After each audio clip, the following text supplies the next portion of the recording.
Right, and so we can get into some of those, and we'll come back to this. But while we're on the subject of unconscious bias, a related type of training is around diversity training, which you found in your book.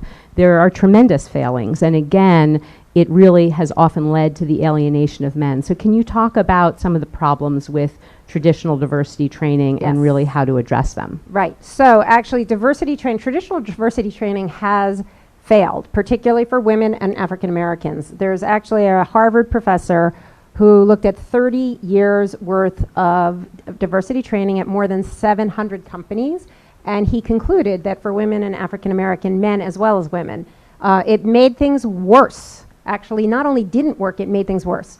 And there were a number of reasons that he dug into for that, but a huge part of it was resentment on the part of the men, primarily. If you think about the history of diversity training, it was about 30, 35 years ago where it really came into vogue, and it was as a result of lawsuits.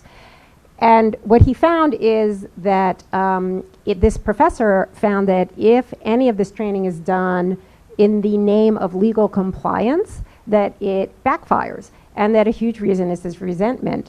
And in fact, that was the aha moment I had behind writing That's What She Said. It was actually the story of how this came to be was it was a little over 3 years ago, and I was on a plane. I was going to Des Moines, and I was sitting next to a banker. I never met him, but we just struck up a conversation, as you do on a plane when you're drinking your little white wine in little plastic cups. And he was telling me about his new house in Westchester and the kids and their sports and whatever. It was a lovely, lovely conversation. And then he said, "Why are you going to Des Moines?" And I said, "Well, I'm going to speak at a women's leadership conference." And suddenly, this lovely man freezes, gets that deer in the headlights kind of look. And he goes, "Sorry, I'm a man." And